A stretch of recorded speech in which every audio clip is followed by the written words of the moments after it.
আমার বাসার সামনেও তো ককটেল ফাটিয়েছে। প্রথম আলো ডেইলি স্টার তারা তো আবার চালু হয়ে গেছে। তারা কি তাদের অফিসে আগুন লাগানো হয়েছে বলে আর কাজ করবো না বলে বসে আছে? গত 16 বছরে যে নিপীড়নের মুখোমুখি হয়েছেন, এবার কি তার এক পরিমাণ নিপীড়নের মুখোমুখি হয়েছে?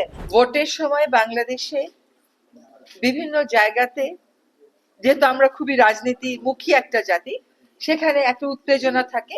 আমরা চেষ্টা করব, এই জন্যই তো আমরা আপনাদের সাথে এবার প্রথম থেকেই এঙ্গেজ করছি, যাতে করে আতঙ্কের পরিবেশটা আমরা সরিয়ে দিতে পারি। এই আতঙ্কটা কেন তৈরি করা হচ্ছে, আতঙ্কটা কারা তৈরি করছে, গভীরে গিয়ে দেখবেন সেই পরাজিত শক্তিই করছে। তো তাদেরকে যদি আমরা একটা গণ অভ্যুত্থানের মাধ্যমে সরিয়ে দিতে পারি, বাকি চ্যালেঞ্জগুলো আশা করি আমরা মোকাবেলা করতে পারবো। নির্বাচনের একটা নিয়ম আছে, তো নিয়মের অনেকদিন আগে থেকে আমরা চাইলেও কাজটা শুরু করতে পারি না। ওই শিডিউল মেনে আমাদের কাজটা করতে হয়। যেমন আপনাদের এখানে আমরা একটা ভোটের গাড়ি দিয়েছি, এরকম সবখানেই ভোটের গাড়ি দেওয়া হচ্ছে। ভিশন ব্লেন্ডার সাইক্লোন প্রো সঠিক ওয়াটের শক্তিশালী মোটর ও শার্প কাটিং এজ প্লেটের কারণে মাংস কিংবা অন্যান্য মশলা নিমেষে হয় মিহি বেসন। Vision blender cyclone pro. তাছাড়াও তথ্য মন্ত্রণালয় থেকে উঠান বৈঠক করা হচ্ছে, বাজারে বাজারে গিয়ে মিটিং করা হচ্ছে, এবং আমরা আজকে যে সাংবাদিকদের সাথে ট্রেনিংটা হবে, সেখানেও সংস্কার প্রস্তাবনাগুলো নিয়ে কথা বলা হবে। আপনারা দেখবেন যে আমাদের সংস্কার প্রস্তাবনাগুলোতে আসলে কি আছে, এগুলোতে হ্যাঁ ভোট দিলে লোকে কি পাবে আর না ভোট দিলে লোকে কি পাবে, সেটার ব্যাপারে বিস্তারিত জনসংযোগের আমরা পরিকল্পনা চূড়ান্ত করে ফেলেছি। কাজও শুরু হয়ে গেছে, এটা আরো ব্যাপক মাত্রায় চলবে আগামীকাল। আমার বাসার সামনেও তো ককটেল ফাটিয়েছে। তো আমি কি এখানে বাহিনী নিয়ে আপনার সাথে কথা বলতে আসছি? ওই অপশক্তিকে আপনাকে শক্তি দিয়ে মোকাবেলা করতে হবে, আপনাকে ইতিবাচক শক্তি দিয়ে মোকাবেলা করতে হবে। যে কটা প্রশ্ন শুনলাম, সবকটাই তো আশা জাগা নিয়ে আর পরিবর্তে ভয় জাগা নিয়ে। এটা তো হইতে পারবে না। আপনাকে তো ভয় দেখানোই হচ্ছে একটা উদ্দেশ্য নিয়ে। আপনি কি সেই উদ্দেশ্যটা সফল হতে দেবেন? না, সফল হতে দেওয়া যাবে না।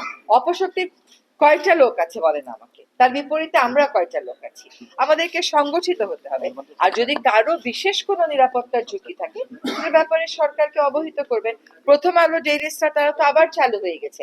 তারা কি তাদের অফিসে আগুন লাগানো হয়েছে বলে আর কাজ করবো না বলে বসে আছে?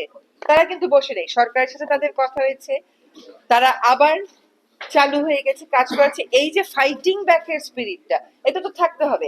আপনি একজন সংবাদকর্মী হিসাবে গত 16 বছরে যে নিপীড়নের মুখোমুখি হয়েছেন, এবার কি তার এক পরিমাণ নিপীড়নের মুখোমুখি হয়েছে? তাহলে সেই কথাগুলো বলছেন না কেন? সেই কথাগুলো বলেন সবাইকে, মানুষের মধ্যে আশা জাগান, উৎসাহ জাগান।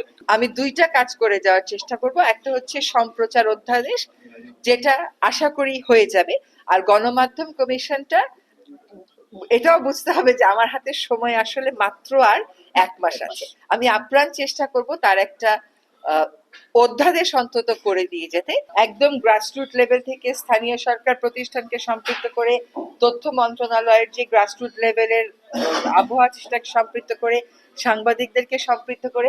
আপনি দেখবেন যে যখনই যাচাই বাছাই প্রক্রিয়া শেষ হয়ে প্রার্থীর চূড়ান্ত হয়ে যাবে, তখন যে ভোটের প্রচারণা আসবে, তার সাথেই একটা গণজয় চলে আসবে। ধন্যবাদ।